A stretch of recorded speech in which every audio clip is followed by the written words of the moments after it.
Hi guys, कैसे हो आप सब लोग। आज है 18th ऑफ मार्च 2026 और आज होने वाला है मेरा इकोनॉमिक्स का पेपर।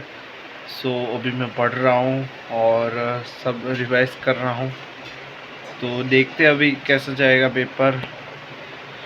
अभी तो आप सभी को ऑल द बेस्ट, क्योंकि आपका भी आज पेपर है। भगवान से ऐसी उम्मीद करता हूँ कि पेपर बहुत इजी आए और मतलब आप सब कर पाओ पेपर अच्छी तरीके से। बेस्ट होप है कि पेपर अच्छा है, बाकी देखते हैं आगे। अभी निकल चुका हूँ मैं एग्ज़ाम देने। डर तो नहीं लग रहा, लेकिन थोड़ा नर्वसनेस है कि कैसा आएगा पेपर। देखते हैं। आप सभी को ऑल द बेस्ट। और ये भाई एग्ज़ाम देने जा रहा हूँ, फाइनली सेकेंड लास्ट एग्ज़ाम है भाई।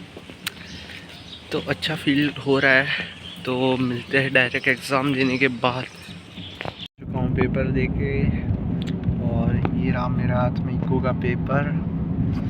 और काफ़ी खुशी हो रही है कि खाली एक ही पेपर बाकी है। मिलते हैं आपसे घर पे पेपर रिव्यू पे।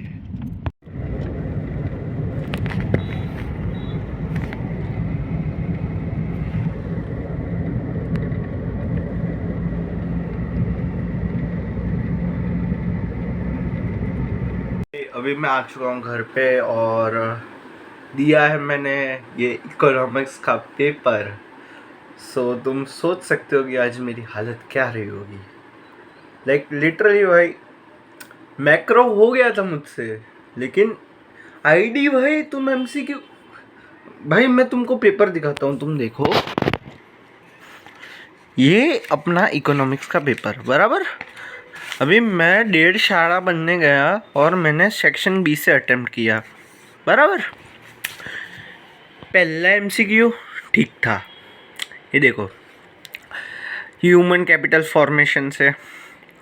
दूसरा भी ठीक था, चलो ठीक। लेकिन हाँ, ये तीसरा भी ठीक था, मॉन्ट्रियल प्रोटोकॉल वाला ठीक था। ये चौथा, ये पांचवा। इसमें मैं करके आया सेल्फ एम्प्लॉयड वगैरह वगैरह, ये भी इजी था। लेकिन भाई ये क्या है, लिटरली क्या है जो पढ़ा था भाई, उसमें से तो कुछ आया ही नहीं। ये तुम देखो, ये कौन सा एमसीक्यू है, कभी सुना ही नहीं। फिर भाई ये देखो, ये इजी था, ये भी इजी था। थोड़ा बहुत डेट्स वगैरह याद रखनी थी, लेकिन ये तुम ऐसा क्वेश्चन डालोगे तो बच्चा कंफ्यूज नहीं हो जाएगा। इसमें था कि ब्रिटिश गवर्नमेंट के टाइम पे एक्सपोर्ट सरप्लस बना था और वो इनविजिबल आइटम्स प्लस क्या कहते हैं ऑफिस का सेटअप करने का था और अपना वॉर फॉट करने के लिए एक्सपेंसेस था। लेकिन स्टेटमेंट 1 में क्या दिया है कि खाली इनविजिबल आइटम्स। अभी मेरे को ये गलत लग रहा था, मैं रॉन्ग करके आया। ये इंडियन, ये भी भाई इससे तुम सिमिलर थोड़ा सा ऑप्शन दोगे तो भाई कंफ्यूज होगा बंदा, मत करो भाई। फिर इजी इजी, ये मैं 1.5 शाड़ा मन के ये वाला करके आया क्वेश्चन, हेल्थ के ऊपर जो था ठीक था। Okay, expenditure on health. ये क्वेश्चन मैंने किया 28, फिर 29th, ये भी इजी था। इसमें means decline of China's growth क्यों हुआ था, क्योंकि वन चाइल्ड पॉलिसी आया था 1970s में ही आया था वन चाइल्ड पॉलिसी। इसके क्या इल इफेक्ट्स थे वो। फिर ये ग्राफ को तुम एनालाइज नहीं कर सकते, बिल्कुल कर सकते हो। फिर आया क्वेश्चन नंबर 31। क्या स्ट्रेटजीज इंडिया और पाकिस्तान ने सिमिलरली अडॉप्ट की थी, वो तुमको लिखना था। वो तुम नहीं लिख सकते क्या, लिख सकते हो। क्या क्या स्ट्रेटजीज थी, तो कि भाई ग्रीन रेवोल्यूशन दोनों कंट्री ने किया था और दोनों कंट्री की मिक्स्ड इकोनॉमी थी, कोई भी दो, मैंने ये दो लिखे, आगे का पता नहीं। अभी ये मैं और वाला करके आया हूँ 32 में, सेम सा ही था, इंफ्रास्ट्रक्चर के बारे में ही पूछा था।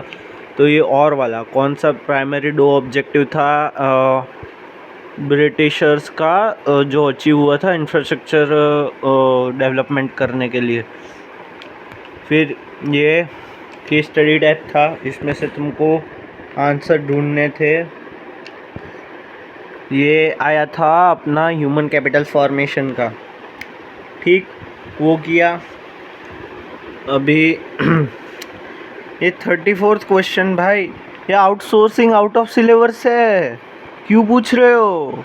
मतलब संदीप ग्रुप में दिया है लेकिन इस साल आउटसोर्सिंग आउट ऑफ सिलेबस है, तो मैं बाय डिफ़ॉल्ट यही कर गया क्योंकि मेरे पास कोई चारा ही नहीं था भाई।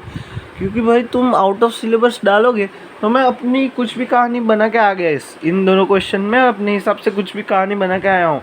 अभी कहानी के ऊपर है मेरा सब, अभी भगवान भरोसे है मेरी कहानी सच होती है कि नहीं, लेकिन लिख के तो फुल कंटेंट आया हूँ, ऐसा नहीं है कि कुछ बाकी रखा है मैंने कंटेंट में। सो भाई इससे पहले मैं सेक्शन ए की तरफ बढ़ूँ, मेरे साथ क्या ट्रेजेडी हुई आज एग्ज़ाम में पता है? आज मैं एग्ज़ाम में पेपर भर रहा था, मेरे को OMR शीट दी गई, 5 मिनट पहले ही मेरे को OMR शीट दे दी गई थी। जनरली 10 बजे देते हैं लेकिन मेरे को 5 मिनट पहले दे दी गई थी 9:55 को। फिर भी मेरे से OMR शीट नहीं भरी गई भाई। मैं लिटरली रीडिंग टाइम के 10 मिनट तक OMR शीट ही भरे जा रहा हूँ। मैं अपने थॉट्स में लगा हुआ हूँ कि कैसा आएगा पेपर, कैसा आएगा, ऐसा करके मैं अपने थॉट्स में लगा हुआ हूँ और मैं रीडिंग टाइम के भी 10 मिनट खा गया भाई। कैसे भाई, मेरे को समझ में नहीं आ रहा मैं क्या करूँ। फिर मैंने पेपर देखा, MCQ देखे मैंने, 3 MCQ में मेरी वाट लग गई।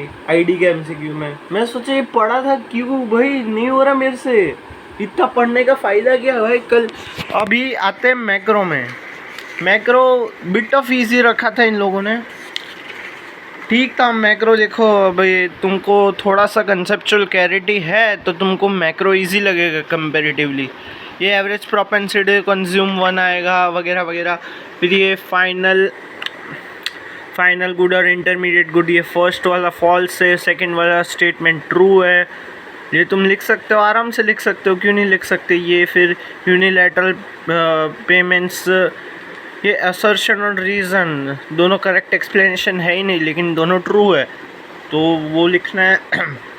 फिर आता है ये इंडियन बैंकिंग सिस्टम का SLR क्या होता है, तो भी ऑप्शन आता है इसमें, क्योंकि वो minimum percentage of liquid deposits होता है जो बैंक्स मेंटेन करती है। फिर ये थोड़ा ट्रिकी क्वेश्चन था, अगर तुम सैम्पल पेपर देख के गए होंगे तो तुमको पता लगेगा कि टाइम डिपॉजिट्स नहीं लेना है, क्योंकि time deposit M1 money supply का पार्ट ज़रा भी नहीं है। तो खाली आएगा ये और ये का एडिशन जो कि आता है 1,64,000। अगर तुमने ये क्रैक कर लिया तो शाबाश, तुम अच्छी राह पे चल रहे हो। अभी आते हैं 6th पे, फॉर्म और हाउस होल्ड, क्योंकि बाय सर्कुलर फ्लो तुम पहले भाई 1 साल से पढ़ते आ रहे हो तो तुमको आना चाहिए। फिर आता ये 7th क्वेश्चन, ठीक था। मनी पेरिशेबल क्यों है, स्टोर ऑफ वैल्यू, तो both A and R R true and R is the correct explanation of A. ये सैम्पल पेपर में भी आया था। अगर तुमने थोड़ी सी भी तहलीज़ लग के सैम्पल पेपर, तहलीज़ क्या बोल रहा हूँ भाई, अगर तुमने थोड़ा सा भी ऐसा देख के तुम गए होंगे सैम्पल पेपर तो तुमको पता लगेगा कि भाई सैम्पल पेपर के सारे क्वेश्चन रिपीट हो रहे हैं। फिर ये फॉल्स है, क्योंकि भाई फॉल्स है, दोनों फॉल्स है।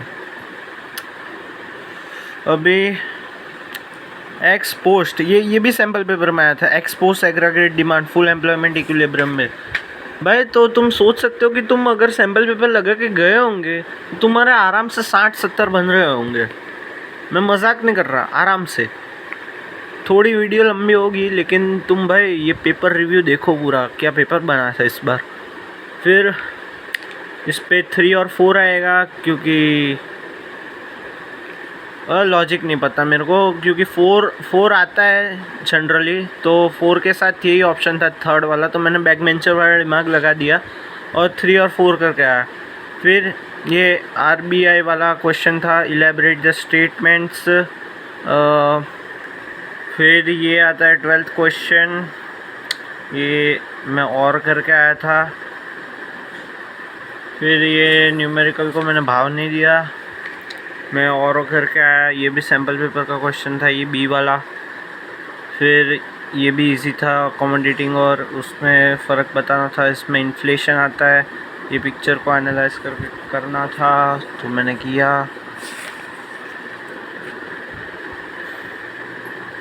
फिर ये भी इजी था और ये वाला लास्ट केस स्टडी, ये भी इजी था। तो ओवरऑल पेपर इजी था। अभी तुम लोग का क्या बन रहा है मेरे को बताना। सो होप करता हूँ आपको आज का ये वीडियो पसंद आया होगा। थोड़ा सा लंबा हो गया है, सॉरी उसके लिए, लेकिन ये फुल पेपर रिव्यू था मेरा इकोनॉमिक्स का। सो होप करता हूँ कि आपका भी पेपर अच्छा जाएगा और आपके मार्क्स अच्छे आएंगे। सो आज के वीडियो के लिए इतना ही, मिलते हैं अगली वीडियो में। Bye guys.